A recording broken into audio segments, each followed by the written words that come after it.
Okay, everybody, please be seated. Let's start. Great. Kia ora, everybody. Good evening. And welcome. What a great crowd. On behalf of the Auckland Conversations team, Auckland Council, and our partner sponsors tonight, which are Productspec, welcome to tonight's Auckland Conversation. Make Life Better with Alsop. What a great title for the conversation. I am Ludo Campbell-Reid, and I am Council's design champion. I'm also the general manager of the Auckland Design Office, and I'm also the proud sponsor of these events and the programme. I have been so for 10 years almost, next May. So it's a long time, and the changes that have happened and occurred have been incredible. So would you all mind putting your hands together for Susan Quinn and Jean Cathcart and the Auckland Conversations team who put on these incredible sessions?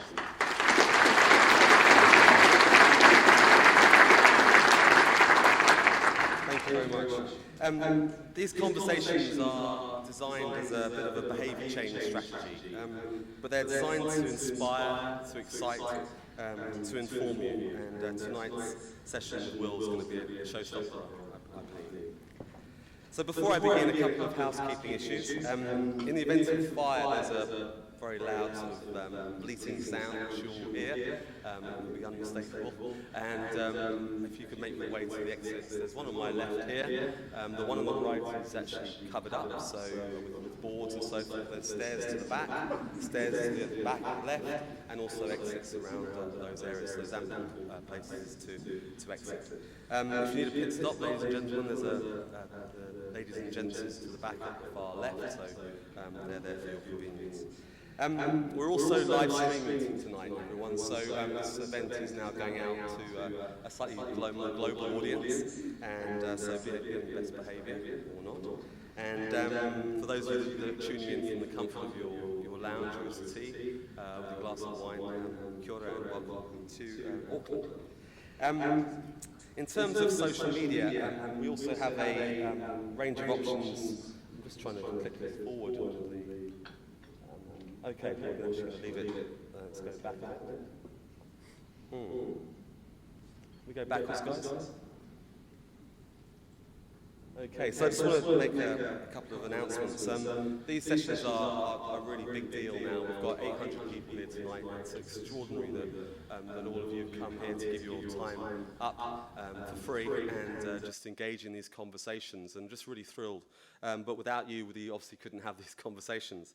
But without our sponsors, and I'd just like make a couple of mentions of our sort of headline sponsors for some time now, which are Resene and GIB. So from Resene's Karen and team, thank you so much for all the support you give us. As I said, we couldn't do it without you. And also Nicole and the team from GIB. Really thank you guys. It's a very small budget. You make it go a hell of a long way, and it's really down to you guys. So thank you very much. Also sponsoring us are program sponsors, and you can see that the teams are building as the capability and also the penetration of these conversations happen. So thank you to all these people. Would you all put your hands together and thank our sponsors? Thank you.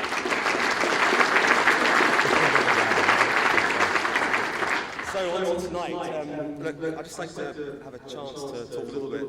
Will, welcome. It's really great to see you. I've known Will for many, many years. In fact, we sort of met back in the late 90s, and I think that was when, 2000s, when the Sterling Prize was won by Will's team for the Peckham Library. Really sort of just took things to another level in terms of architecture and design. We've worked together at Canary Wharf on quite a few projects, and drunk together on numerous other projects. And I can't remember any of those places, Will, but it must have been a good time. So it's really great to see you, and I've just enjoyed having time with you today already. You've arrived at a very exciting time in Auckland's history, and I tried to explain a little bit today, a little bit about that. There's a real buzz in the air, a real excitement about the city, about its future. It's really palpable to me, and I hope it is to you. It's not just the weather. You know, at the end of the day, there's a lot going on. There are cranes everywhere. 3 years ago, there was nothing. I can see one crane out in the office window. There's 25 in the skyline, just around the central city alone, and you can see them popping up across the city like some dinosaur heads. They are. We've come a long way in a very, very short space of time. And I would say that Auckland's got a bit of swagger about it. And the swagger is an interesting word because it sounds like it's arrogant, but it's not. It's about confidence. And there's a new confidence happening in Auckland. And it's a really, really exciting time to be here. So, but it wasn't all that long ago, and it wasn't all that well thought of. And this is interesting. This slide was taken from Metro magazine. Simon's here tonight. Simon actually wrote the article, Simon Wilson, and it was really kind of got me going. And interesting enough, within this Metro magazine was an article on Will Alsop and some proposals he had for downtown Will for the Britomart project. So in 2009, not very long ago, there was a view that Auckland's urban design was its shape. And so here we are in a very short space of time. This is 2014, and this is the coming of age of the new Auckland. What the F? This isn't Auckland. How did it happen to my town so fast? Think about what the city was like 4 years ago. No Wynyard Quarter, no Britomart, no Imperial Lane, no City Works Depot, no Auckland Art Gallery, no Q Theatre, no Fort Lane, no shared space Elliott thingy. So many things that define the city now just didn't exist before. So in a very short space of time, the city is transforming itself. And, you know, it's an exciting time. So I just want to take a... And the interesting thing, I suppose, when in 2006, not so long ago, people told us that Aucklanders would never appreciate great architecture or great public buildings. And this is the Auckland Art Gallery. Actually, in 2013, I'm struggling with the clicker here, World Building of the Year, commissioned by the council. Great buildings need great clients just as much as they need great architects. Tioro just recently opened, more recently. It's extraordinary outside, and it's even more extraordinary inside. Devonport Library. You know, these buildings have come very quickly. This is Ian Atfield's design, absolutely fantastic. You know, legacies. I was told that Aucklanders, that retailers would never give up their car parking in front of their shops and restaurants for fear of losing business. Well, we've delivered shared spaces across the city. Fort Street has been transformed. People are flocking back to the city. I was also told that it would be an economic disaster to do that, but we've built new laneways, we've put wonderful public art. This is the Minotaur's cotton as it goes through and wraps through the city. We're also told that it would be economically a disaster. Well, in Fort Street, we've had 440% uplift in retail hospitality takings post-implementation of the program. So what else? We were told that no Aucklanders would ever want to promenade on their waterfront. This is 2009. All that was there was fish and chip shop. Well, here we are today, Aucklanders promenading in their thousands on the waterfront, eating fish and chips, of course, but doing a lot more than just eating fish and chips, and winning international awards. And so going forward, you know, where are we going? Here's Quay Street, a soulless boulevard where you could see sort of tumbleweed go past. This is our waterfront, north-facing harbour edge property. And this is the project, and this is the scheme that's been approved by the council. I'm not sure why these aren't moving fast enough forward, but here's the proposal. Wide open boulevards, places for children to play, maybe a diving board off the end of Queen's Wharf, get people swimming in the harbour again. And here's Queen Street today, better than it was before, but this will be the future going forward. I'm sort of struggling with the light rail at the middle of Queen Street, shared spaces, people, people, people. And here, going forward, in the next 5 or 6 years, this project's been approved by the council again. Old tarmac streets will be transformed into park space for pedestrians and for people of Auckland, because that's what people of Auckland deserve. They deserve better than what they've got. And here we have the waterfront, really where we started Auckland and where Auckland needs to take its next steps. But places for people, yes, but it's conflicted, it's constrained, there's not enough space. And so the projects that we're proposing for Auckland would be some steps down into the harbour so people can actually swim off the edge of their harbour into the Watamata. So I was also told that cycling was a disaster in Auckland and no one would ever do it because it was too hilly and the weather was too bad. Well, this project will be released on the 4th of December. It's a partnership with the New Zealand Transport Agency with Mr. Key and Bridges and the Mayor, working on a new cycling superhighway which will be opened on the 4th of December. And you'll see the transformation taking place in the next few weeks. We're having a cycling revolution, in case anyone didn't realise, and there's some $300 million over the next 3 years going to be spent on cycling alone. So this is what we're going to be doing in Auckland. So we've come a long way, and the team are very proud, but the people in the room here, everybody in the room today are part of that journey. And going forward, we'd like to put a cycleway across the harbour bridge called Skypath, and it's just a fantastic idea. So that's me. I wanted to thank everybody in the room, I guess, for being part of this journey, and I hope you also understand the excitement and the changes that have happened in a very short space of time. But there are still some issues that need to be tackled, and they are quite systemic and quite endemic in our DNA. So that's us. Hopefully the last slide. Just struggling a little bit here, not too sure. So, before we move on to our sort of main event, I'd like to introduce John Thompson. John is the Chief Executive of Productspec. He's the founder of Productspec. He trained as an architect at the Bartlett School of Architecture, University College London, before returning to his mother's homeland in 2003. Based in Wellington, he set up Productspec, a national building product database, and SmartSpec, an online specification writing system, and does his best to bring amazing speakers to New Zealand.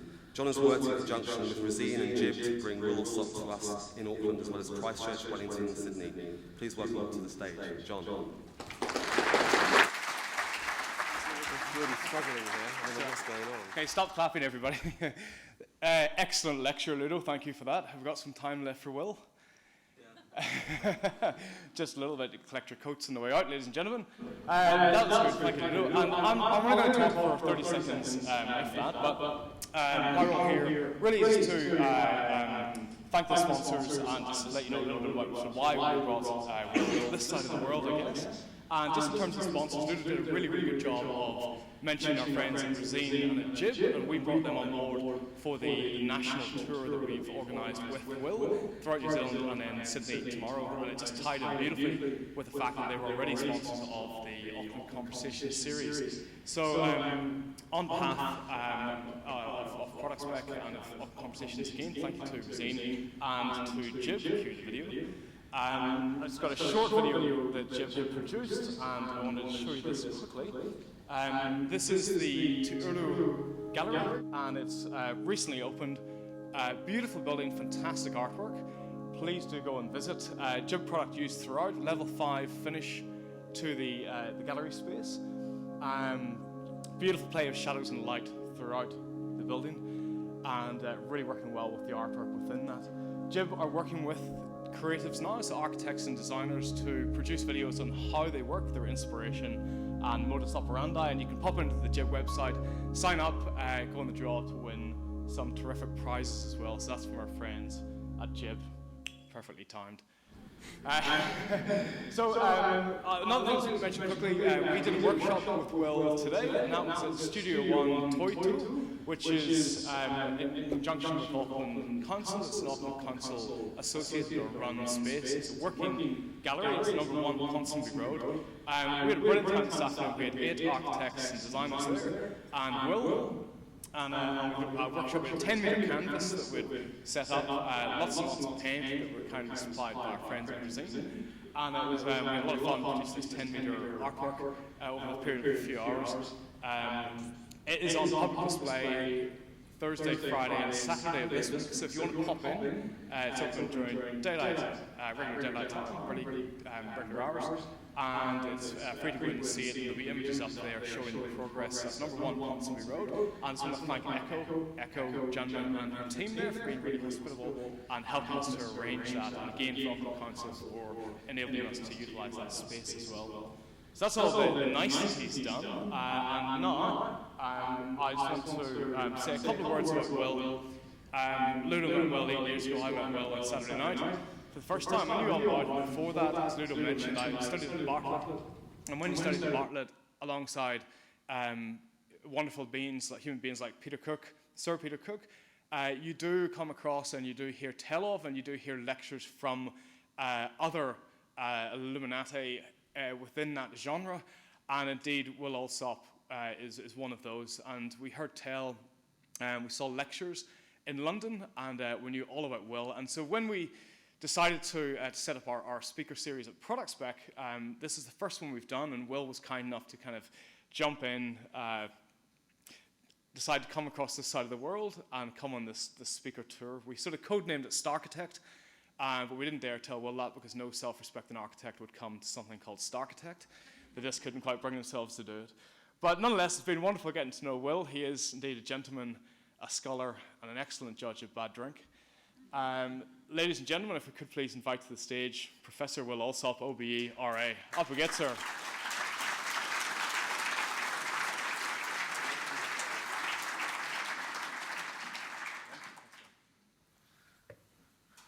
Oh, it's a long way up there.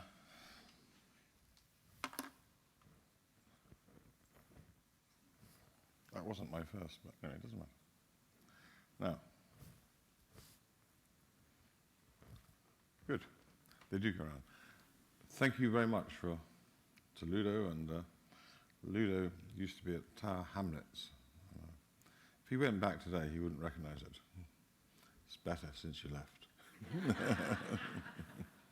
No, it's great. And it's very nice to see all of you, and I think this is my third time actually in Auckland, and I do enjoy coming here. So it was no effort for me to come here at all. I leapt at the opportunity to come and see all of you, and as well as Ludo. And I would like to say thank you to John, who's worked very hard. One of the most considerate Irishmen I've ever met. I haven't understood a word he said since I arrived, but anyway, not to worry. Now, this is a talk. I did give this talk on Sunday in Christchurch, and again last night in Wellington. And poor old John has to hear the same jokes over and over again. But in both cases, this talk is much longer than I have tonight. I think I have probably about 50 minutes. Is that right? Last night I had 2 hours, and only got halfway through. Okay, this is quite a challenge for me. But before I get going, there are big chunks of this I'll just miss out because I'll just try and focus on things that I think you might be interested in or have some relevance, and I think that's okay. It doesn't matter, and we won't get to the end, and Ludo will tell me when to shut up, and that's fine. And then I think we're going to go over there and have a meaningful conversation. Good. With everyone, yeah, all of you. You say what you like, but don't be rude. I'd just like to know, for my own information, can you put your hand up if you're not an architect? Well, you're the people I really like. You put your hand up if you're an urban designer. You're the people I really don't like very much. However, we can argue that. I'm just setting you up there so we can discuss that, and things might come out. Now, that's more or less the way I feel. A bit beaten up, still running. And that's okay. I don't mind that. But look, I used to be younger. I know this slide leaked out before. And you're supposed to say at that point, you don't look any different. Till you say that, you don't look any different. Thank you very much. You're such a kind audience. That's great. I do a lot of different things around the world, and I'm just going to sort of race through a few things and we'll get to where we get to. But one of the things I do, because I don't really believe in any methodology as to how to produce architecture or indeed planning or anything else. I think it should be taken at its own merits, relevant to the place, relevant to the people. And I like working with people, the non-architects in this room, a lot. I think they're usefully mad if you approach it in the right way. And there's two words which I hate, which is public consultation. No, I love working with the public. But it has become to me, and particularly in some planning commissions in the countries I do work in, I've never worked here, is that it's tick boxing. So by the time I get to the public, I've already done it, really, more or less. And therefore it's measuring whether you like it or not. And very often you don't. So that's not very good. So that's a waste of time. So I think one has to start from the ground and then work your way up and carry everyone with you. And it's as much your project, non-architects, as mine, and also I hate this word, other stakeholders. I wish I hadn't said that. Other nice people that are paying. So that's right. But I use different techniques to do things, and I paint. This is in Italy early in the year, this year, And they gave me, which made me feel really old, a Lifetime Achievement Award. Can you believe it? They also gave me this lady, which is better. Painting in a car park. I like to get my hands dirty, although with the people that I was working with today, I didn't personally pick up a paintbrush because I didn't bring any old clothes, and not even for you, much as I love you, am I going to get paint on this jacket because it's extremely expensive. And there you go. But I think painting is a very loose way of working. It actually can expand the mind, and the whole idea is you can begin to see things that you didn't know before, rather than relying on what we might call, these are another two bad words, best practice. Hear it all the time, don't you? Best practice. It's probably worse practice, I think, because best practice means that it's already been done and it's not particularly inventive. One needs to go and try and break new ground. And I think from what Ludo is saying on some of the things you're doing here, some of it doesn't break new ground, but it's best practice. Some of it is breaking new ground, and we can have that debate a bit later as to which is. But the more new ground you break, the more people will want to come to Auckland. And why wouldn't they want to come? It's a lovely place. I'm looking at you. Very nice face. But there are other ways. I write a lot, and this is a blatant advertisement for this book, which you can buy, and it's reloaded in the spring next year. But it's a very nice man who sadly died just before, he never saw it published. He'd finished writing it, called Tom Porter. But we did it through conversation, and it seemed to me that conversations are the key to everything we do. So we have paintings, we have some writing, and we have conversations, different ways of getting into projects, and I think that's important. And then we have friends. I'm going to really race through this, if I can. Bruce McLean, some of you might know, is a great friend of mine. To put it in a childish way, he's my best friend. And we go to the studio in Menorca, and we just do stuff. And it's what I call the real practice of architecture, is you don't know what you're doing, but you discover stuff which might be applied or might become relevant 2 or 3 years later. You don't know. But we do that, and I think it's a wonderful thing to do. It starts off in the morning with a session at about 7:30 till about 10:30. It gets too hot. You then go off and have breakfast. You then go off and have lunch, a bit of a swim, and then you have the gin and tonic session at about 5:30 until dark. So, hey, what's wrong with that? But you get a hell of a lot done, you know. And for example, this one, which is obviously clearly playing with shadows in the bright sunlight there, has had a relevance in a number of my projects later on. So I'm just trying to make this connection between playing and having, most importantly, having the time to play and what you might do, but maybe not immediately. You don't always know why you're doing it, but it becomes apparent later on.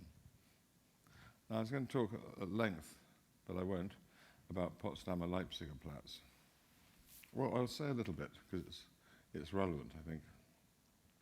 When the wall came down in Berlin, of course, it was a very exciting moment. And at the same time, they appointed a new Oberbau director, that's chief planner in Anglo-Saxon terms, but a bit more than chief planner, they're in charge of the garbage, everything. And actually, that's really good, because if you're trying to do something and you're having a meeting, you only need this one person, and he can control all the other departments in the council. That's good.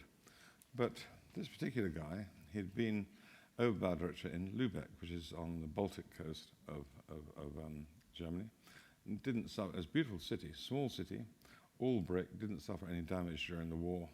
And his main job there was to protect what was there and to add some useful new things, contextual and all of that sort of thing. And he did a good job. He then moved to a city which had been wrenched apart, riddled with political and lots of naughty streets. And I mean, it's a wonderful place in the end. And of course, it continues to be a wonderful place today. You know, they had this competition as to how to put Potsdamer and Leipziger Platz back together, because that was completely destroyed, and that was really, part of it was no man's land. But he had an idea that nothing should be more than 6 or 7 stories high, and it was a limited, invited competition, which I did. I did it with Bruce, my friend, and all the time we did the competition, there were instructions coming from the council, which were in direct conflict with the landowners, which was Sonny, ABB, people like that. very difficult. We're just humble architects. That's all we do. Where do you place yourself within that? And we developed a strategy, which I won't particularly go into. But what I wanted to say, there was eventually a winner, which was not us. We did come third or fourth, but that's losing, isn't it? And but it was quite good. There's a lot of furore, and but see on the right there, that's Leipziger Platz. Rather a dull figure ground. There was nothing there at all when I went there, but that's how it was, and that's what they've rebuilt. I must say, this is probably the most boring, tedious bit of public open space possibly in the world. There is no reason to go there, partly because of the scale, and because it didn't move things on. So it was an historic decision to keep the figure ground as it was, which of course you can understand, but then you've got to work harder, haven't you? You've got to do something with the landscaping and to give a reason for people to go. There's no reason for people to go. And then on the other side, which was really the centre of everything naughty in Berlin in the 20s and the 30s, Potsdam Platz, they built much higher buildings anyway, so the 6-, 7-story thing didn't work there. And that's also sort of tedious. I'm sure that many of you in this room have been there and walked around this area. I think it was a missed opportunity in what was perhaps the most interesting place to think about in the world at that time. Bruce and I developed the whole thing through paintings and which like this, and then obviously went onto the computer later on, and I haven't got time to talk about computers, but maybe that might come out. I'm not against computers. And that was good to see. The strategy here was to do 6 or 7 stories, and then at the end, away from Potsdam Platz, you can then build a tower, and that's just pure negotiation between the landowners and the council. We didn't care, but I think we got the groundwork. Anyway, it wasn't to be. Now, where you work is quite important, and because it affects the way that you work. And there are lots, I'm sure there's no architects in this room, that actually work in what looks like accountants' offices, but they do exist. That's no good at all. And if clients go to see them, they might be seeing their lawyer or accountant. You would never know that actually it's a creative place, lively, thinking about things, possibilities, which is our job, and to work with other people. This is my office in Bremen. You see, it's not exactly a boardroom, is it? And we had welding equipment with the bits of cut up ship outside with steel. We had cranes that worked. We had computers as well. Hey, that's pretty good. You can do anything, and you have a lot of space for a lot of parties. Yes, it's important. Well, sometimes you work with other architects. I must try and speed this up. And this is an early project, which was invented by the mayor of Ereville-Sinclair in Normandy, with the support of central government in France. And this was like a game of consequences with 4 different architects. That's me at the bottom, because I didn't want to do it. Shopping and an aviary. Then above that is Massimiliano Fuchsas with offices. And then above that is residential by Otto Steidler, but he's sadly not with us anymore. And above that is Jean Nouvel with a Chinese restaurant. You know that because it's gold and black. And a hotel on top of that. What interests me is, on one sense, it's clearly an absurd building. But what interests me about the French, particularly at this time, is they took it very seriously. We didn't build it in the end, but it was great fun. But more importantly, from my point of view, I became friends with the other 3, and still am with the 2 surviving ones. And I think that's important. It doesn't mean to say you want to work like them, but you do observe that people work in different ways. So Jean Nouvel, for example, doesn't really draw. I'm not sure he can draw, actually, which I would normally complain about, but in his case he has a man called Olivier Brasson, who's a sort of poet, straight philosophy, and when they get a new project to think about, they go out for lunch. And they talk, and they talk, and they talk, and they talk things into existence. It's equally valid, it doesn't matter how. So I'm just trying to distance myself from anyone, and there are lots of architects in the past that say, this is how things come into being, and this is what you should do. It might come into being for them in a good way, and might be useful. Why they should have the arrogance to think that we all have to do that, God only knows. And then on today, and I'm not sure it happens here, you have people, other layers on top of that, like Placemakers. Anyone a placemaker here? So, excuse me, you've got a bad stomach? No. They're a waste of space. Because all they do is to tell you what has been done in other places, which is good to be aware of what's happening in other places. And there are things like Rotterdam Council, for example. They send all their councillors off related to the planning and urbanism. They go off twice a year to look at things in other cities. Hey, that's great, because certainly in the UK, and I've mentioned that to some other councillors in the UK, we couldn't possibly do that. Because they would, the ratepayers would think we're going off on a jolly. But actually, the result of that is they don't know what you're talking about. So, I mean, that side is useful, and it's sort of educational, and I think that's the way it should be. So if you're a politician trying to make some decisions or contribute towards some decisions and some objective and some vision, you do need to know what's in that world. Then you need to work hard with your other consultants to try and get beyond that into something better than that marvellous thing you saw in Barcelona or whatever. Why would you repeat Barcelona here? You don't need to, and the climate's different anyway. Not that different, actually. But anyway, you see what I'm saying. So we have all these sort of hangers-on. And all they do is take fee out of you, and now talking to the architects, out of your fee. That's a nonsense, isn't it? Because you need a certain amount of money to do things properly, and that's the point. I'll skip over this office building I did in, where did I do? Düsseldorf, anyway, and refurbishment. And I like doing all that sort of thing. This smaller scale project, which is in Valencia, and it's there for a while, and we produce what we called a department store. This was the department of sitting, and let me get a better. This is the department of reading, and the stories. There's a whole story on the top of each table. You can read the floor, you can read the walls, and these stories were commissioned. There are 3 Spanish and 3 English writers, and it's also reproduced on the underside in case you spend too long in the department of drinking and you're on the floor. It worked. Beautiful. Lots of people came. This is the department of dance, and this to me is an important element, is that each of these granite sets is set on an individual spring. So it was very difficult to dance on this, but actually the dance troupe that actually worked here thought it was fantastic because they discovered through the floor, you just changed one dimension, that actually they could move in completely different ways.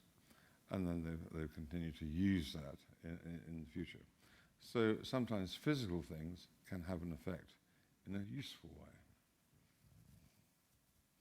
It's the Department of Beauty, a pool of perfume on the floor. You can see your reflection in the perfume. And you can have a mad haircut at the same time. Department of Drinking, and that's Düsseldorf, I don't know why it's there. Anyway, I sometimes think to do something for 6 or 7 months is as useful as doing something forever, but nothing's forever, of course. Also, scale. This is a small cafe I did in St Helier on the beach. I can't remember the year, it doesn't matter. We did this on the beach. There's quite a nice beach off to the right, and the idea from the council was to build this, and it would open at about Easter, in other words, in season, and close in early October. It's never closed because the locals took it on board and they use it all year round. And it's I suspect it might have something to do with having really good wine lists. But anyway, that's something else. And I could go on. Oh, that's the Department of Drinking back in Valencia, where you could play the bar. There were microphones between concrete, wood, steel, glass. And therefore you discover that actually by putting your glass down, you can make different sounds. Then the opposite end is 100,000, I think this count, 100,000 square meters of building. This is back in 1990. I beat in Marseille, where I beat Norman Foster, and it's a centre of regional government. What interests me about, there are a lot of interesting things about this building, I think. But one of them is, by placing it in the north of Marseille, which is a very run-down part of the city, it has transformed that part of the city. The other thing is, which really annoys my clients, even to this day, they used to have 1 million, now it's about 750,000. It's quite old, this building. Visitors a year. It was never supposed to be a tourist attraction. Well, that's good. The street alongside here is now gone from really a street you wouldn't want to be in, with lots of interesting different trades and coffee and eating, of course, but other things. And also involving some people that make things. And I've got a very soft spot for people that make things, because it's a form of urban entertainment, to see people making a chair, for example. It's fantastic. And they might sell the chair. And it's more interesting than Marks and Spencer's. Although I'm a great defender of Marks and Spencer's, because it's the best knickers and socks in the world, but c'est la vie. But here, in this particular slide, the council chamber, the main council chamber was here in the middle of this building. There was the bar for the politicians at the end. And I like hanging out, I like the bar space a lot, it's great. And I realized then that all the decisions were taken in the bar, and therefore the debate in the council chamber was really just a charade, because they knew what the result was going to be. I suppose I'm just naive, you know. Anyway, I'm going to rush over that. Now, being here in New Zealand, I can enjoy talking about cricket as opposed to rugby. Because you lost to Australia, I think, yesterday. Anyway, sorry for that. But I'm showing this. This is at Headingley, which is in Leeds. It's one of our test grounds where visitors play. But it's not the best slide of it, but it doesn't matter. The point about this is it's got all the sort of media stand and catering and changing and all those other facilities that you'd expect in the main stand of an important cricket ground. But when it's not the cricket season, it's the university. So all the catering is done by parts of the university, which is good. It's a learning process. The media section, which is quite big, converts very nicely into a big lecture room, and a big wall comes down. But it actually helps pay for something. Without that combination of or that dual use, it would not have happened, because it's, as everything, money is important.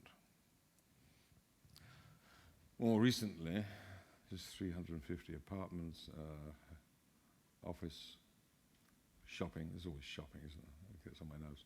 And a church in Rotterdam. But here, and there's a lot to say about this, but there are three things I'll confine myself to. The red bit at the end, which is apartments, I didn't notice at the time, 80% was sold to the Chinese because it's red. I'm just passing that on, just think it might be useful.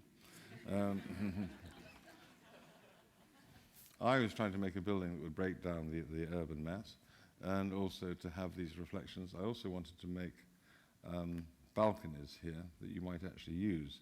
So all the agents who often advise clients and architects as to what to do with a commercial building, they're really boring. I think they really damage everything, actually, because they don't know anything. All they can tell you is what sold before, but that doesn't mean to say that something else might not sell.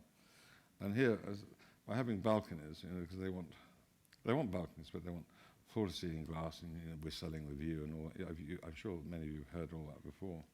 They know we're going to put stuff in front of the balcony, so you can be on the balcony, and actually you can have shadows. They come into the apartment. It's more interesting, and you feel a sense of enclosure. Dare I say, coziness on the balcony.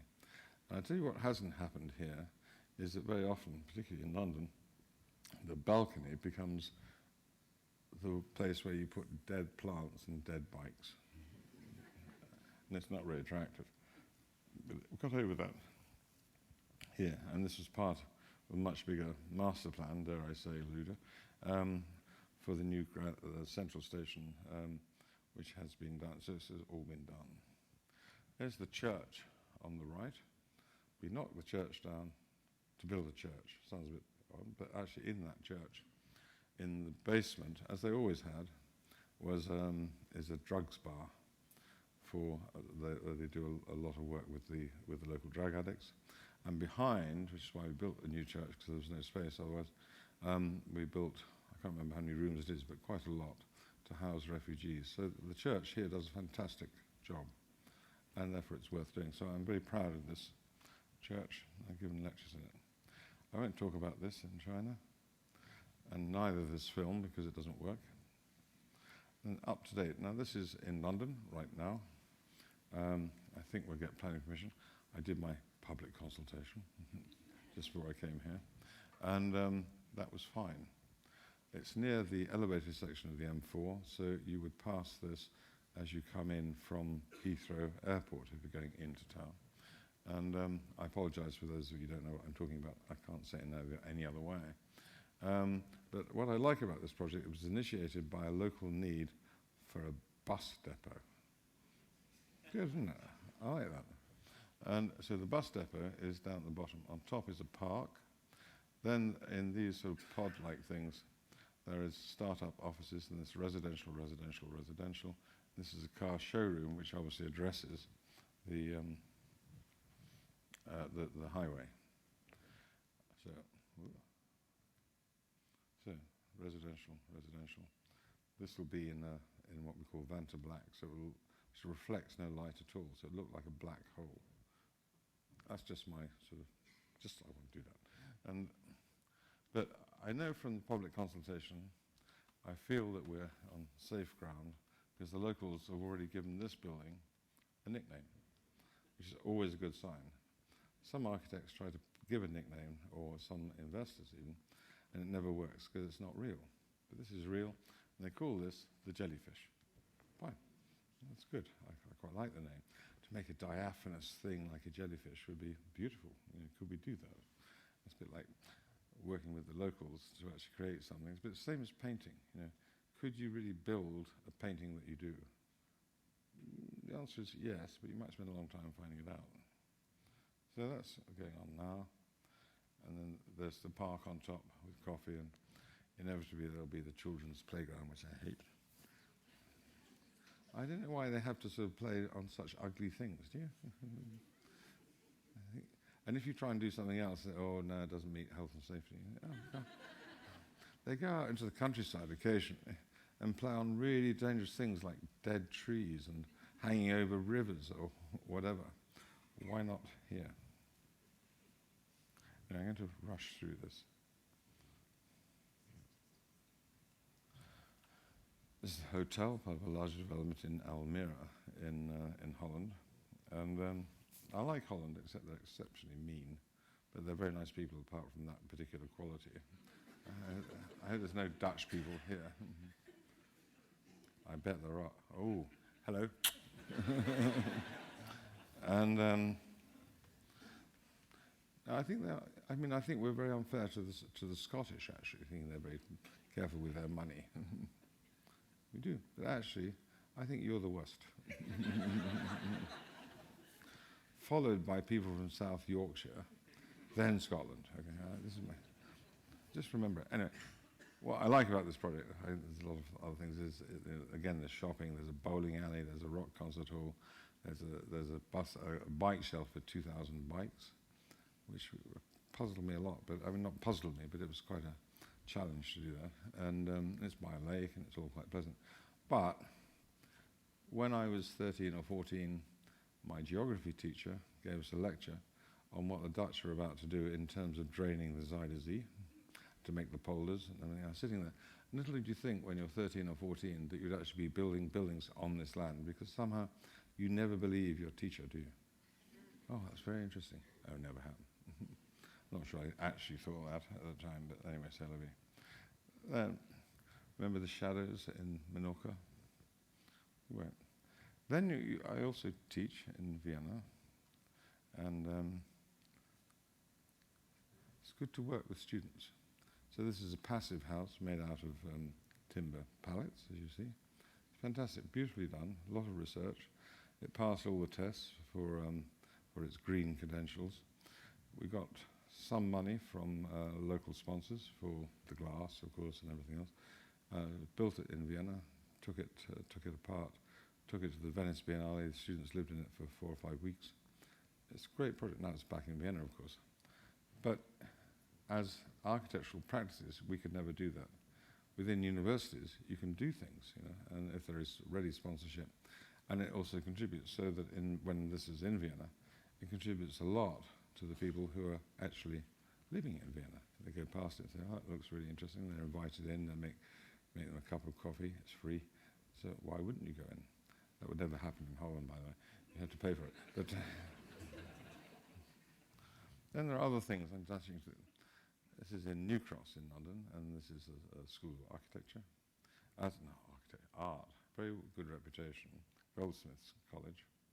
And when we were commissioned to do this, they were saying, well, I was trying to find out what problems they had, because it has a fantastic reputation.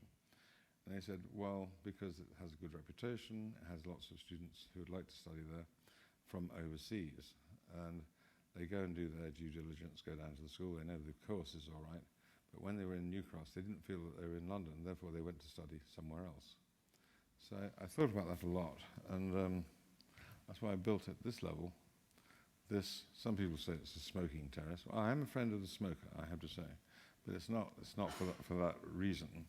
And because from there, you can see the Houses of Parliament, St Paul's Cathedral, right down to Canary Wharf and beyond. It's a fantastic view. You have no doubt you are in central London, and there's a station opposite which will get you to Charing Cross in about 16, 17 minutes. Anyway, you're in the middle of London. They didn't have a problem anymore. And that's, as architects, you can deal, it's important to be able to talk to you, and they say, this is a problem we have. It wasn't a part of my briefing, but it's something that just comes out through conversation. So hanging around your client, I think, is quite important. In Cardiff, I built a big lake in Cardiff, built a barrage and everything else, but en route to that, my client, the Cardiff Bay Development Corporation, wanted to build a visitor centre to actually inform the people of Cardiff and also to inform potential investors. Because the purpose of the lake was to increase the land value around the lake, which it has done. I can report that now. But I had to build this tight budget based on my disposable cigarette lighter, totally, which is okay. And people really liked it. So they thought they'd had 25,000 visitors a year. In the first year, they had 450,000. It seemed to maintain itself for the 5 years. It's supposed to last for 5 years. Then they're going to get rid of it because they want to build another building on this side. And the locals said, no, you can't do that. And so we moved it 400 metres around the corner, upgraded it to give it a longer life. And actually, I think it was just 2 or 3 years ago they removed it altogether, which I was happy about because it was struggling a bit, because it was not designed to last for a particularly long time.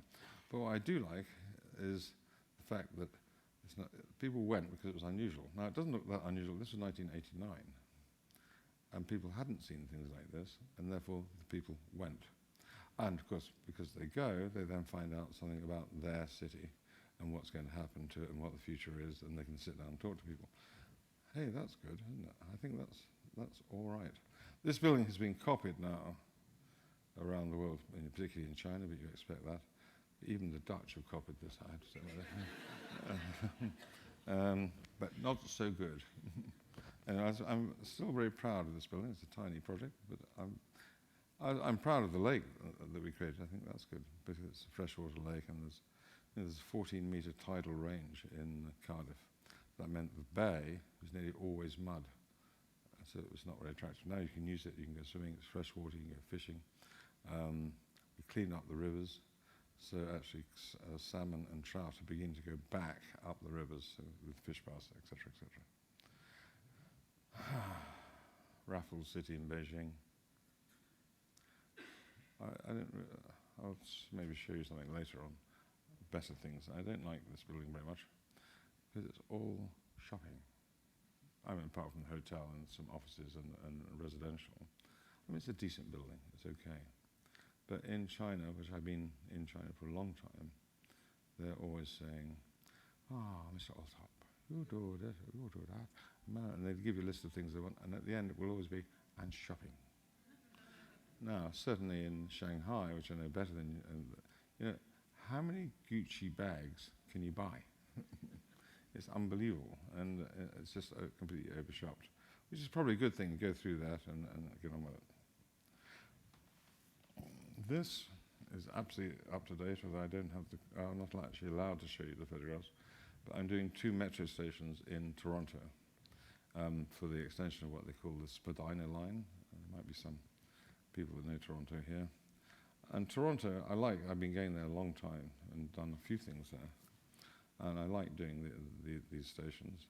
But it's absolutely clear, the form of Toronto is that there's a very dense core, getting more dense, and it spreads out for miles, and when it spreads out for miles and miles of, 1- and 2-story residential elements with more subdivisions and more subdivisions, poor people that live there, they have no option but to get in their car. So it's a tiny step in the right direction, but it obviously helps.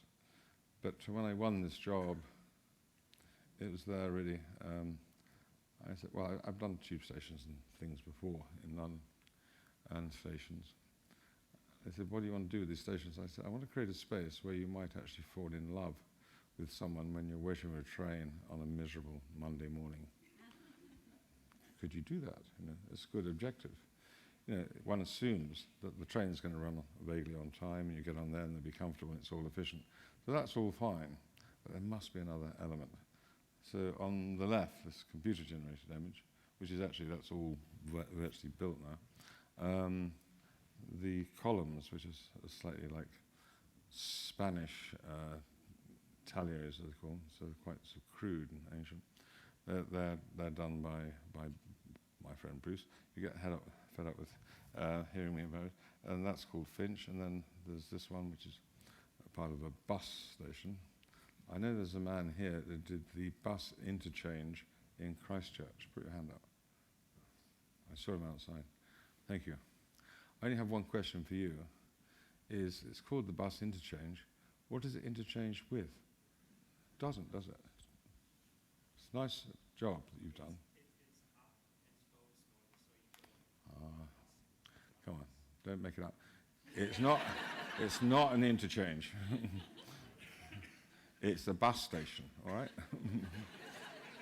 With a car park under construction next door to it, and then another car park further.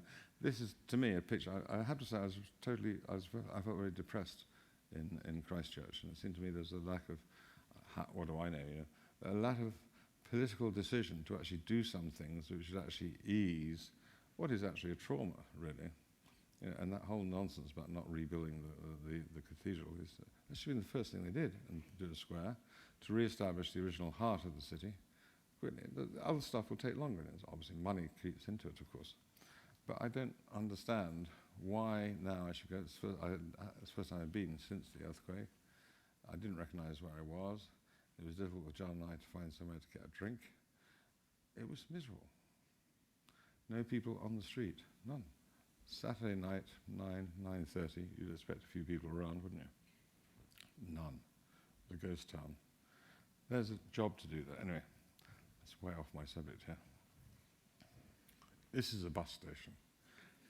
And this is a bus interchange, because it interchanges with the metro. Okay, just to make a point. I was there standing underneath that cantilever the other day. It was very, very windy. I thought, I think maybe I'll stand somewhere else. But anyway, and then, I can't show this, got much further than this, but there's the roof goes down in the belly, so you come down either end from the entrances. You can't see the other end, and then gradually it reveals itself closely. And then there's a whole artwork on this particular station where you can, from your phone, you can put in messages.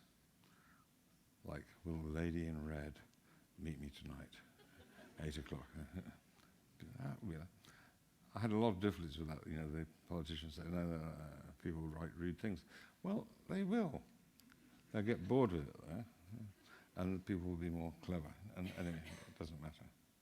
This is in China. It's an art and agricultural park, which that's where you get married in it. It's another station in London, Blackfriars Station. What I like about this station, just to keep to the main points, is that there's lots of difficulties because of the protected views of St Paul's, but that's, you can work with that.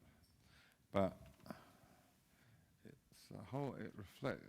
it reflects how the use of London has changed, because the original Blackfriars Station, you could only get off on the north bank of the Thames. Now there's lots of interesting things, arguably more interesting things, on the south bank of the Thames. So by putting the station on the bridge, you then have what I call an infrastructural station. So it actually adds to the expanding use and variations of use and function in the city, and how things have changed since I was a boy. There's the finished result on the left. That's the inside. It's very simple. This is North Greenwich Tube Station at the Dome in London. I'm not going to talk about this. I'd rather get onto some other things. How am I doing for time, Ludo? About 15 minutes or so. Oh, really? Yeah. Okay. I haven't been looking, so I knew I can rely on you. Huh? Good. Also in London is this laboratories, medical research laboratories, which I like. I haven't really got the right images, but I worked a lot particularly with the scientists working here. They said they'd like to work in a garden. But coming from that simple conversation, I said, well, okay, we can actually create these sort of, I'm stretching a point, clouds, and we can have one very large laboratory. There are lots of other laboratories which can't be subdivided.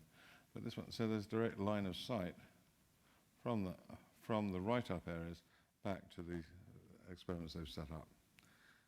That's good, and it also means that the various people working here actually spend more time talking to each other. Now, I want my medical research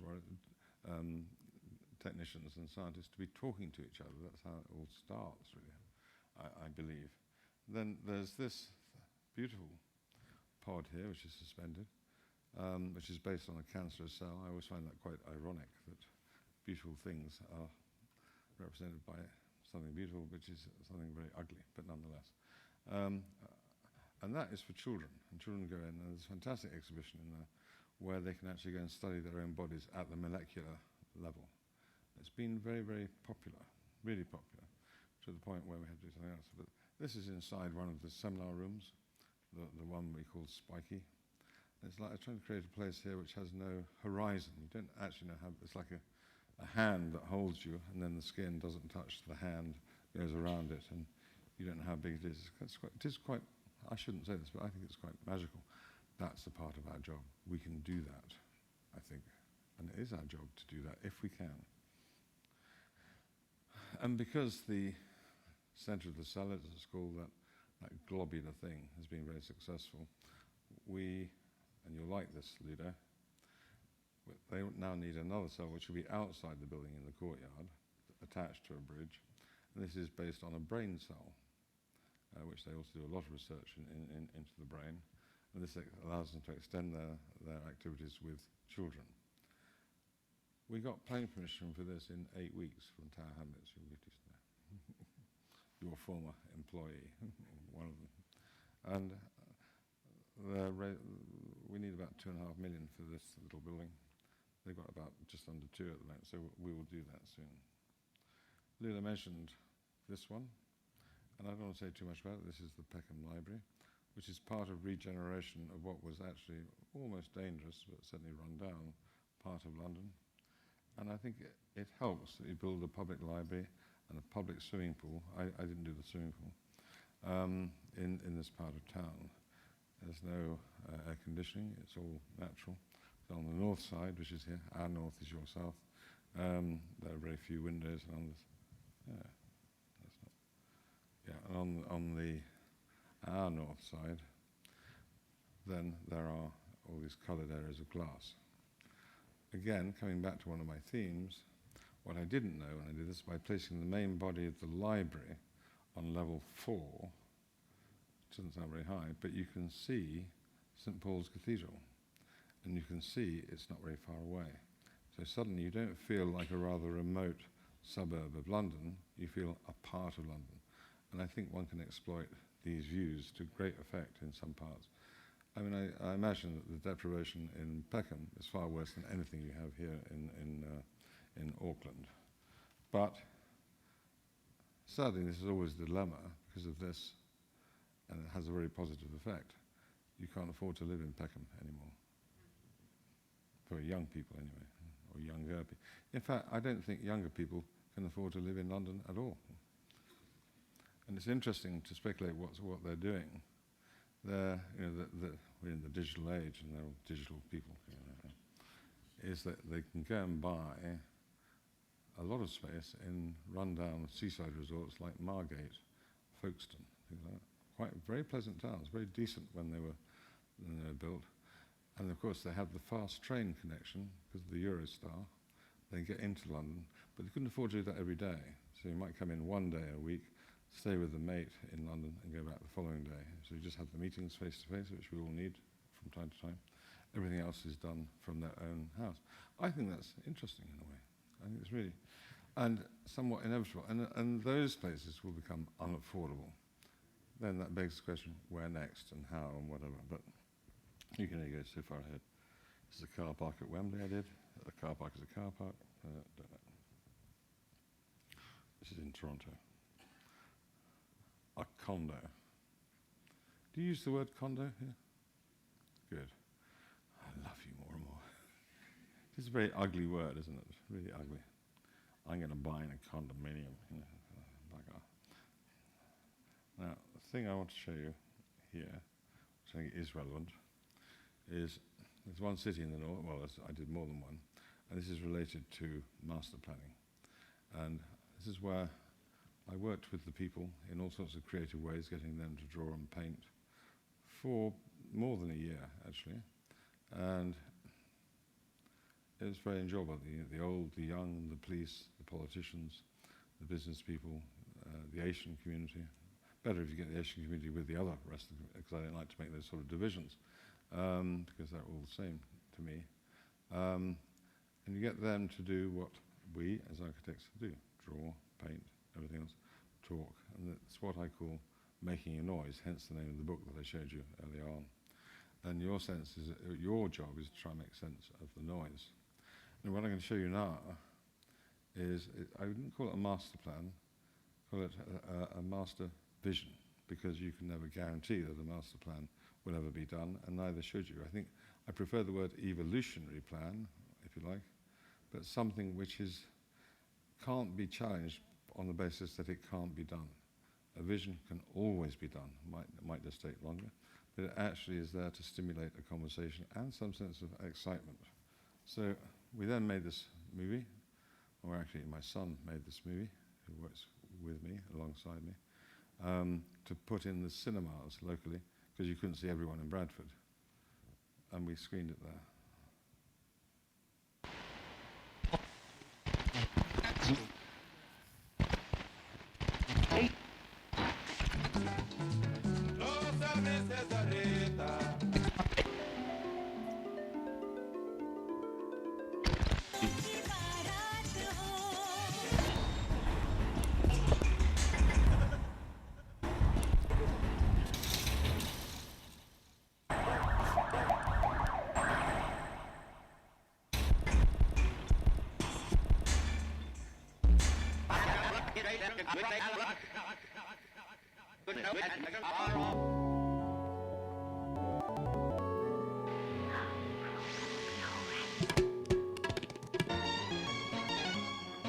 Famous building, heritage.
always have to wait for this bit.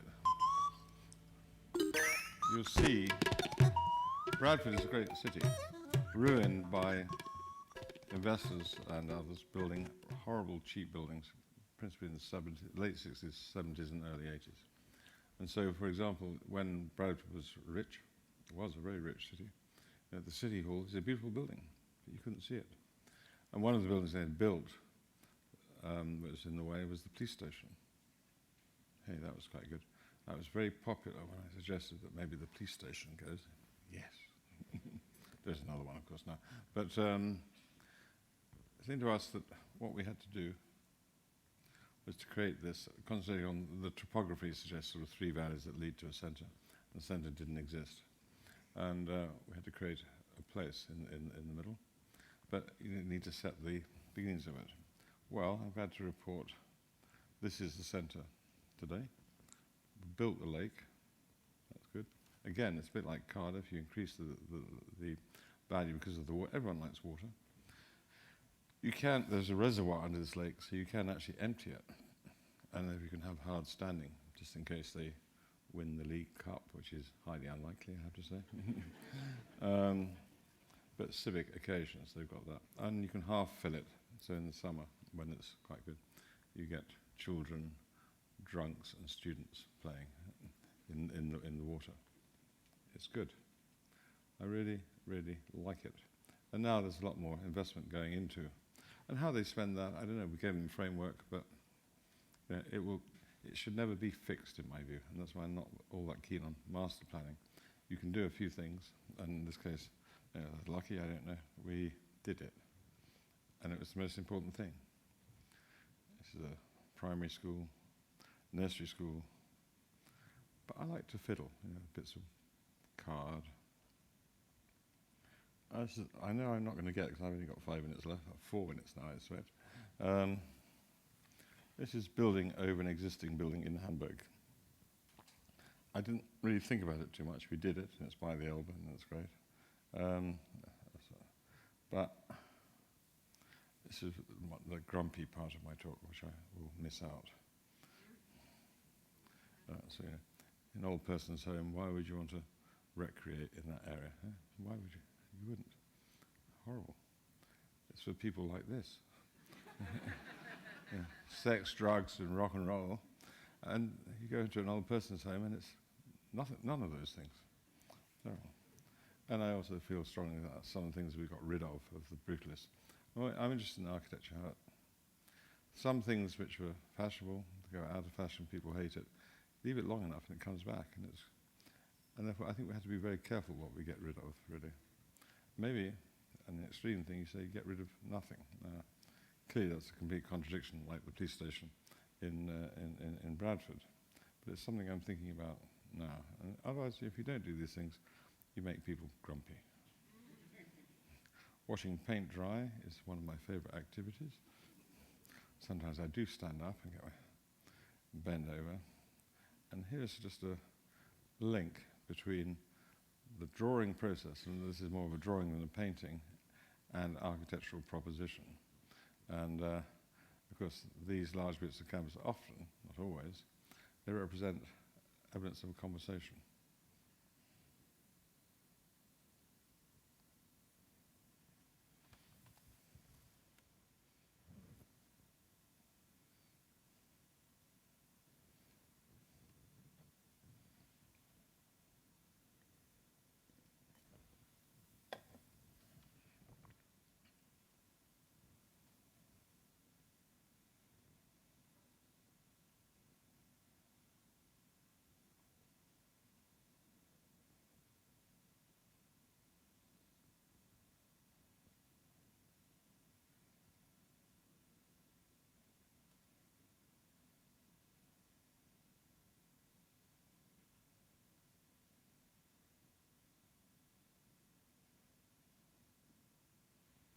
You're very quiet.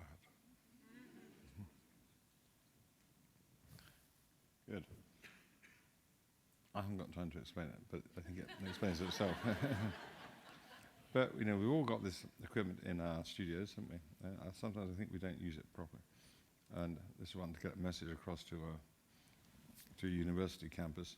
There's lots of fantastic things going on inside the university, in the middle of a city, and no one in the city knows that these things go on. So you can use your machine to do a simple message, really. Maybe. No. That had sound. That's how you communicate. It's very important. Good, I'll just move on. Playing with windows. It's in Toronto. We'll get over that. I then go into a whole spiel about prisons, which, I spent a lot of time in prison, working with the prisoners. Yeah, this is where I want to get to. This is what I actually believe in. Is again taking 400 homes in Manchester, being asked to knock them down to replace them with 1,500 homes and other facilities in the inner eastern city. And there's a pub. They could never get anyone to open the pub because it was dangerous.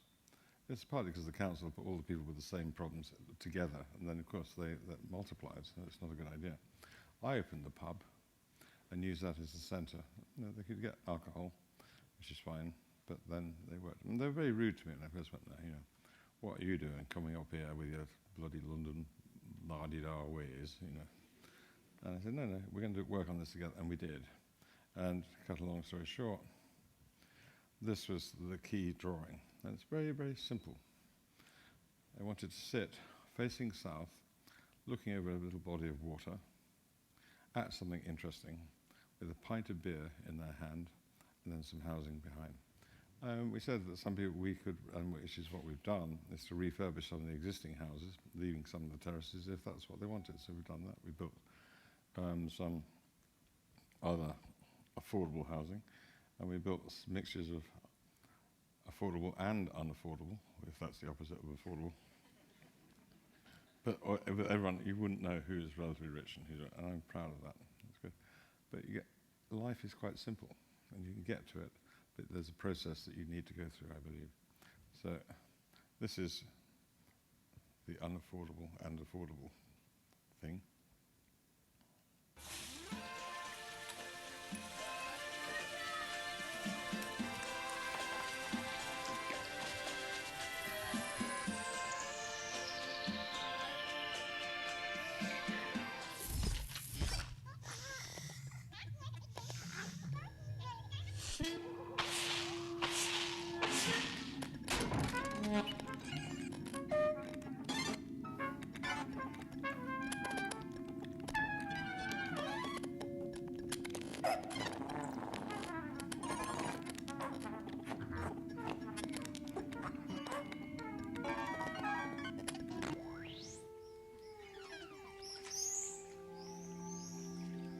We built a new canal.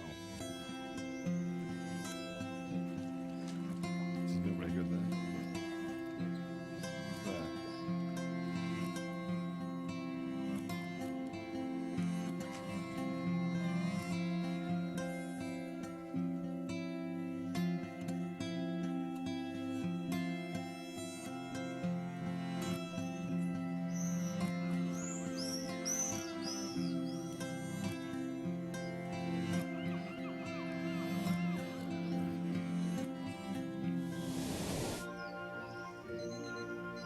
The things about us are made to express our own free spirits and desires, for the colorful things that spell sheer fun.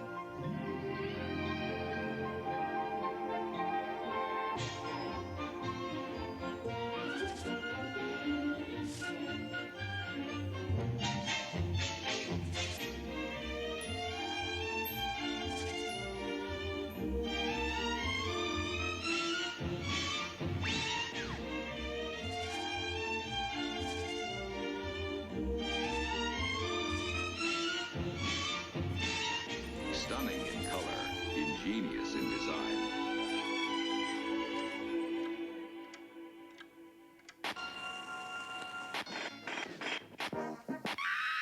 Ads for the news. A bag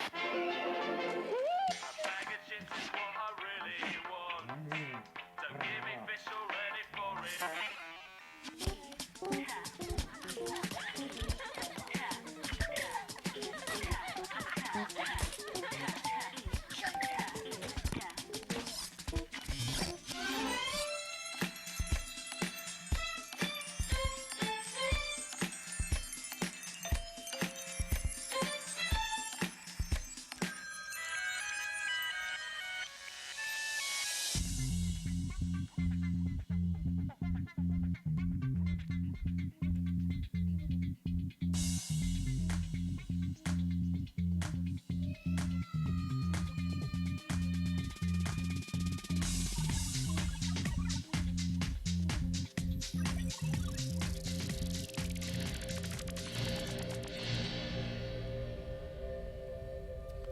I'm just going to stop that there because lovely as it is, goes on, and there it is finished. It's all right. Come on, I'll just flick through a few things. You're not done. You know, we're Oh, going no? to hopefully have a conversation with some Yeah. of the audience. So how about that? That's all right. That'd be great. So look, would you mind putting your hands together for Will?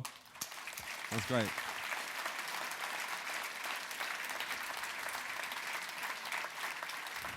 Can we go over there? We could sit down or we could stand up, but I mean, I think it'd be good to see everybody, and we could end up being lost down there. So I just wanted to say thank you for that. Sitting down sounds quite good. Do you want to sit me. down? Yeah. Okay. Well, why don't you get yourself settled? Thank you very much. I just want to say thanks, Will. I mean, it was what a tour de force. It was quite a trip down memory lane, but also I love what you said about getting to know your clients a bit more. I think that's a cool thing. Hang out with them a bit more is a good way to understand them. So that was something I took away. So look, let's try and organise some questions from the floor. There's a lot of people here tonight, so let's see how we can manage the microphones. So team, who's going to go first for a question? It's nice to sit down. Okay. It's all right for you lot. You've been sitting there. Who's got the microphones? I can't see the... Oh, Kelly. Okay. Is anyone going to put their hand up? There we go. There's somebody at the front here. There's a man. Boy. I was just wanting to know if you, as part of your creative process, do you introduce constraints? Either from your own values or at all, or from your own values, or, yeah. It's a really good question. Thank you for that. I try not to introduce constraints, but inevitably they exist, but not induced by me, by other circumstances. And I don't have any philosophy anymore. It's been my life's work is getting rid of all that, because I don't think it actually informed, theory, philosophy does not make your work, in my view, doesn't make your work as an architect better. So, I mean, it's one of the things I quite like about Hedgehog and Moron, is that I can't predict what they're going to do. If they're given a job, a project here in Auckland, for example, I wouldn't know what to do. But if you gave it to Zaha, I could probably get it 90% right before you see anything. And I think that's not so good. So it's about trying and responding to circumstances. I think that's not a theory, really, because it's bloody obvious, isn't it? That's what you do. Listening to people, I think that's good. Thanks very much. And there's somebody right at the back looks like... I can't see in the dark. Well, you spoke at the beginning of your talk when you're speaking about going down to, I think it was Spain, and building the walls and sculptures with your friend, about play. It seemed to me that you take that through your work and through the process, but it implied that you played at the beginning. Does that continue through and all the way through to the construction? I hope it does. It does sometimes get more difficult when you have to deal with some hairy-assed builders, but you try to do it, and I do firmly believe that if you start off with fun, I think fun is a really serious business, so it's not easy. And anyway, but start off with fun, and everyone's having fun. You're more likely to end up with a product of joy that will create the right sort of response in people, the users or whatever it is. I do firmly believe that, and it sort of makes life more livable, I think. So there's nothing wrong with Pinot Noir, quiet smoke, drawing.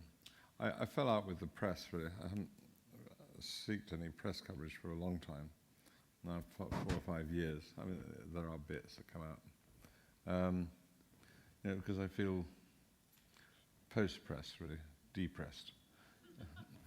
And it's good, it's much more relaxing. Because I think the quality of the critics is, I hope there's none here, maybe there is, I don't care, is pathetic. You become slovenly. You just go on Google, say, oh, he did that and that and that, without really understanding anything. And they just regurgitate it, and I got fed up with that. I'm a bit post-award as well, actually. I think there's too many awards. I don't know how it is here in New Zealand. I think in that run-up, you know, from mid-September to Christmas, you could get an award every week if you wanted to in London. I mean, why would you want that? It becomes meaningless. But it's become an industry in itself, so a lot of other people make money out of the awards. And certainly people that win them don't make anything, not they're looking for that, of course. Best award I ever got was the Galvanized Steel Award. I really like that because, no, it's great. What you got was a watering can, which was really useful. I still use it today, and I like gardening. So I feel very relaxed, and I think that's maybe a better answer than fun in some ways in the context of this room. To feel relaxed means you can do things and you just enjoy the whole process, and hopefully everyone else involved, because there's always a lot of people involved in one way or another, enjoys it too. Great question. Man in the middle here, just on the left there. Do you mind waiting, sir, just because there's a large audience behind you, probably can't hear you. Here comes the microphone, there you go. I just noted your comment about urban planners. What do you think the role of the urban planner should be in regard to your projects or projects in general? I think it's a serious question or your rather iconoclastic statements have a serious intent behind them. They do, that's for sure. When I was in my 20s, I don't remember any body of people that were called urban designers. There were architects who were interested in urban design, but it wasn't a profession itself. I'm not getting at you. But I can. Go for it, go on. But I do think they've taken on a role. And one of the things I didn't get to is we're doing 3,000 new homes in the Thames Estuary in a place called Purfleet, which I'm interested in, because actually you go there and it's a shit heap. But the more you go there, you realise that it's actually not a shit heap. It's like familiarity breeds content, really. So I'm interested in that. I mean, I think that's, and there's nothing wrong with that. And therefore, that must be how the people that actually live there, how they feel about the place. So be careful. Mind you, it's going to be a severe change, whatever they do. It's the centre, it's the world centre in Purfleet of the Dracula Society. Isn't that good? So there are sort of weird people. I like that sort of other thing which is underlying these people. You look there and you just sort of brush it off. It's nothing to do with it. But I don't think... We have a lady which imposed on us, who I've known for years, and she's quite nice. She's a placemaker. I said, shut up, I don't really need you. And she did quite a lot of work with Prince Charles. Prince Charles isn't in the room tonight, is he? He left yesterday. Thank God for that. But she did on that Poundsbury. She worked with that team on Poundsbury. I said, I don't want to build Poundsbury. It's all right. It might be better than most private sector development-led greenfield developments, which is what it is. But it's not the only way to do things. That's what I object to. There's not an imperative to do it this way, this way, this way. If you do this, this, and this, you'll end up with a good place. And I'm put in mind of places from the 50s and 60s, like Harlow, Newtown. I think Harlow, Newtown is amazing. I think it's really good. And it's sort of grown into itself, and people like it. Inevitably, there's always problems with places, but I think there are not many problems there. So I question... To be absolutely clear, to answer your question, I think architects on the whole are pretty good. And we have a sensibility, and probably a lot of the decisions that we will make together with other people will be good decisions that people will respond to, because it's more human. Great question. Gentleman, Pete, there's the microphone's coming, Pete. Perhaps this question and one more after this one, I think, and we'll wrap it up. Thank you for that. Fantastic, as always. I have a couple of things to say. One is that the Dutch woman next to me is one of the most generous people I know. But she's not in Holland, is she? The other thing is we see a lot of the process from paintings in Mallorca to a building, a whole series of beautiful buildings all around the joint. But in between that, because I'm an architect, I know that in between that are thousands of hours of extremely hard work by a whole lot of people, and the way that you manage to keep that process so that it has the integrity or quality or fun or whatever you're trying to achieve by the end of that long and tortuous process is a really interesting one to some of the people in the room, the architects probably, maybe not the others. But would you like to talk about that process and maybe the people involved in that process? Because I know that it's not just you. There are many people involved, of course, including the people, whatever that means. But I think structural engineers are very important, and I think we're very lucky in the UK, have some really brilliant structural engineers. And I like where I'm given the opportunity, not always, is that they're sitting at the table with you before you've done anything, before you know what you're doing. So, same with M&E engineers, slightly more difficult, you have to stretch your imagination a bit, but anyway, that's something else. But it's anyone that's got something to say that can contribute, and not necessarily restricted to their own discipline. And most of these people I know very well. I mean, they're friends as well as consultants. I think that's important. What I don't like very often in Europe is that you're constrained because of the EU procurement rules. So I know I want to work with him because that will be the best result. But I might not be allowed to work with him because she has made a cheaper bid. That's frustrating. It's like I love working with artists. That's good fun. Now on public, like the Cardiff Bay Barrage, which I didn't show tonight, has a lot of artwork in it. And suddenly, out of the blue, pops this art consultant, lovely lady, knows nothing. But you had to go through a whole process of, she has to recommend some artist. I'm allowed to add one or two, but I only added one, in fact. I knew who I wanted to work with. I said, we'll go through this process. You're getting paid, probably, I don't know how much, but probably quite well. And we're going to have this guy anyway. And to back that up, because I won't work. I think it's very necessary. It's mutual respect, knowing each other. That's how it works. So I'm old enough to have gone to the Benjamin Britten's War Requiem at Coventry Cathedral when it opened in 1962. Very powerful. I never went back until about 4 or 5 years ago. And I think that's another building that was very popular, then went out of fashion, and is now settled down. I think it's an amazing building. And one of the reasons it's an amazing building is it's got an amazing contribution from lots of different artists and craftsmen. It all seems to work together really well. And you think, why is that? Because they're all Basil Spencer's mates. Nothing wrong with that. And I think that's, okay, so sometimes I think we lose the plot in terms of being too even-handed in terms of the various people that actually contribute to making part of, let's face it, if it's here, your city. And I don't think that works in people's interests, really. But it's a great thing about getting older, I don't care. You can say what you like, can't you? Thanks, Pete. There's one more question. I think we'll wrap it up after this lady. Hi. You were talking about... Hand up, where are you? Over there on the left. Oh, right, thank you.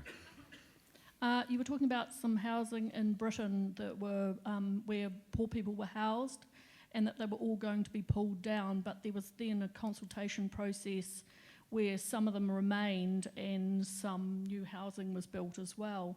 We have exactly that situation going on here in Tamaki, where in November, while everyone's talking about flags, 2,800 state houses are being transferred to the Tamaki Redevelopment Company, and what's happening is that this week some of the houses are being demolished already, so they're bulldozing down these great built state houses, built in the 1930s and 40s, built very strongly.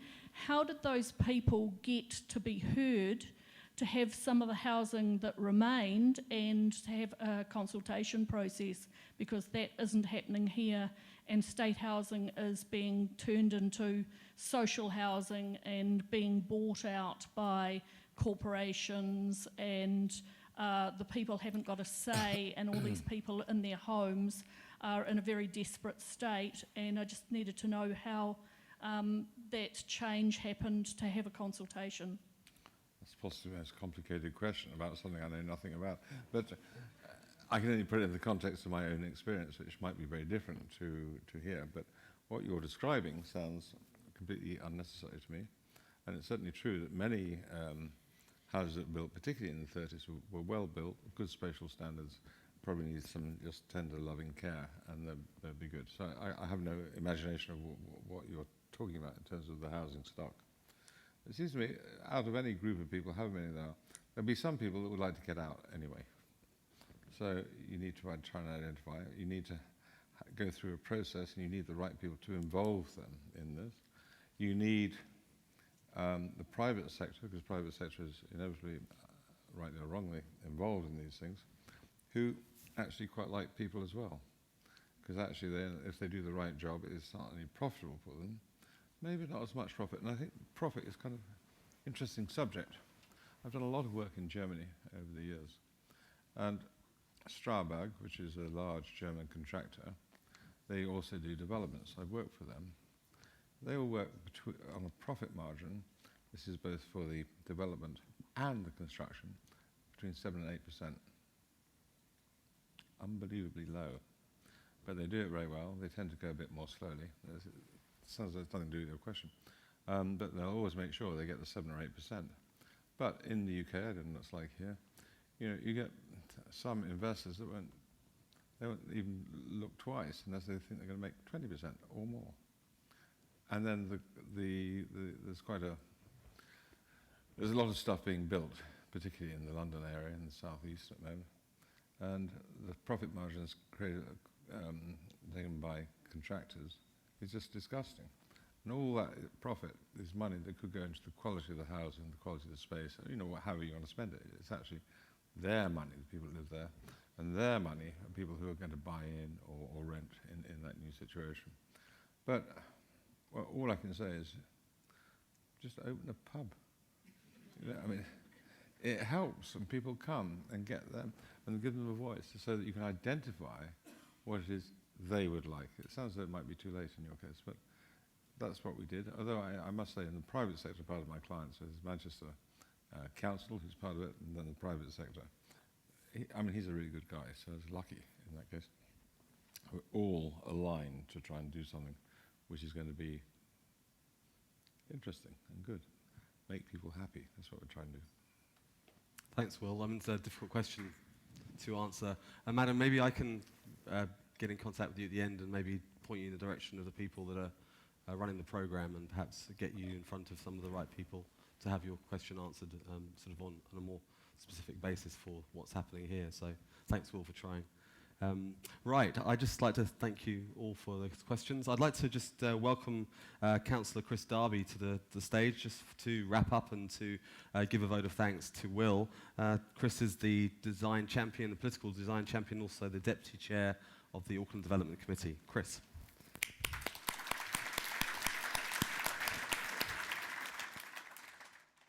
Thank you, Ludo, and particularly thank you to Will. I do also want to acknowledge those that put the cash and the kind on the table to allow these events to take place, these Auckland conversations. And they are, again, the GIB and Resene and Productspec. So thanks to you again.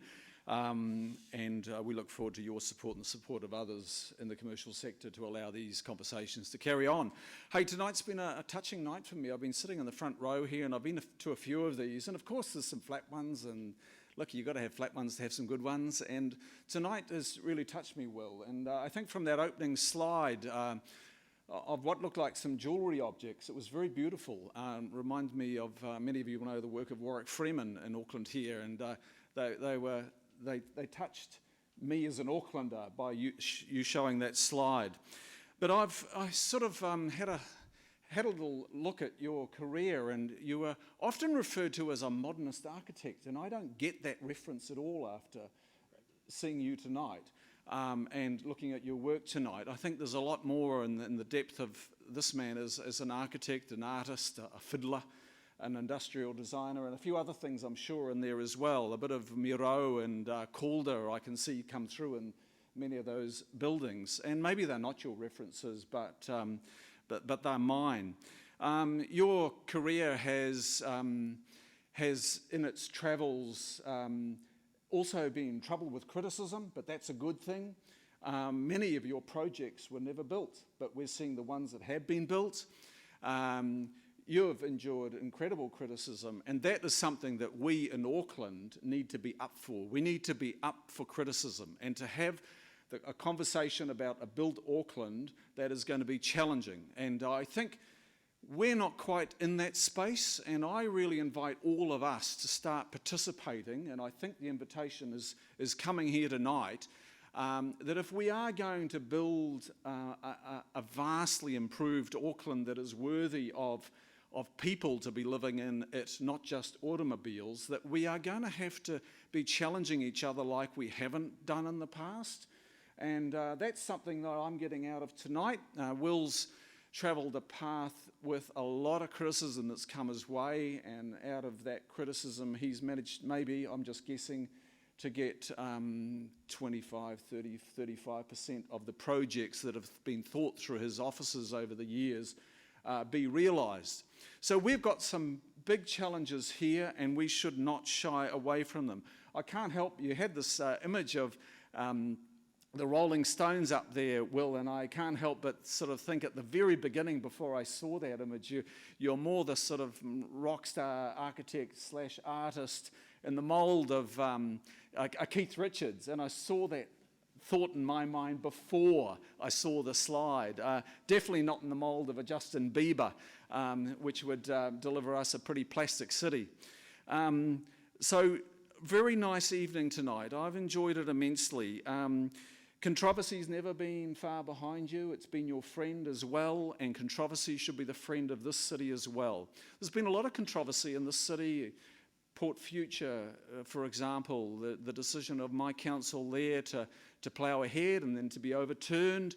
And thank you to the champions at Urban Auckland, Institute of Architects, Landscape Architects, for entering that conversation, and that many others to come to challenge the council. We need that. We're not going to plough ahead and build a wonderful Auckland without everybody's very challenging participation. No city turns up without that. So we need to be, unfolding a city here that starts to connect to people a lot more than it has done, and to build it out of the brilliance of our people. And that's a city at 37 degrees south, and I'm delighted to hear Will's reference to not just inheriting the European templates and bringing them down under. And so often you do hear those references to look what's happening in Berlin, and it's interesting, and we're seeing a lot of that today. But I get from your message here today, Will, is remember we're at 37 degrees south, we're a Pacific city, we're a people of Māori, we're a people of a growing number of Chinese, we're a people of our European ancestry as well. We're not Berlin, we're not at 55 degrees north.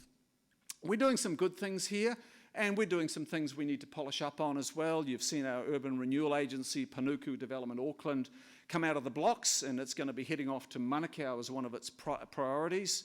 It's going to also be looking at Henderson, maybe Takapuna, maybe Northcote, and some other areas on its list.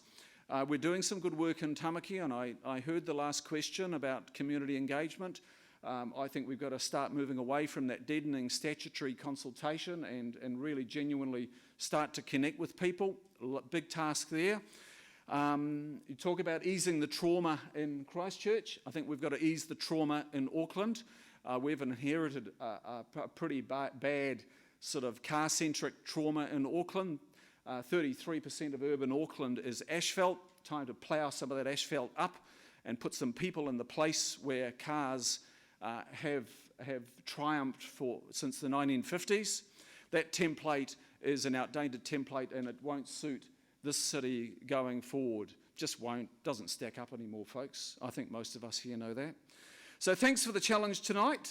We've seen a little bit of Bradford, some snippets from your work. You've reminded us not to be a Me Too city of another place.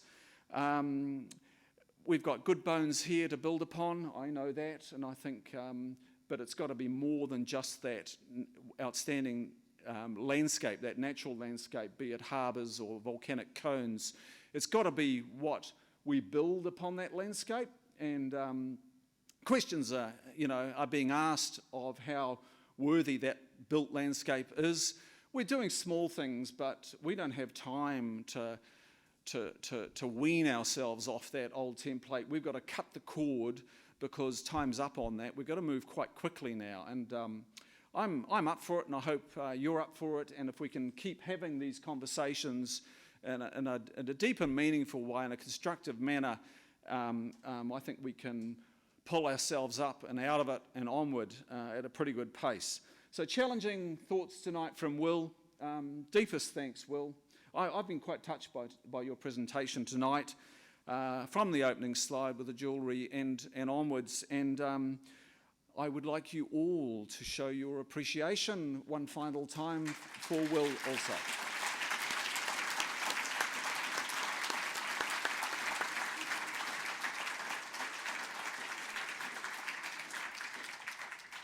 And back to our man Ludo. Thank you, Chris. That's great. Thank you, Chris. That was fantastic. So, look, thank you all for coming tonight. Thank you to Will. Great to see you, and looking forward to a few discussions this evening.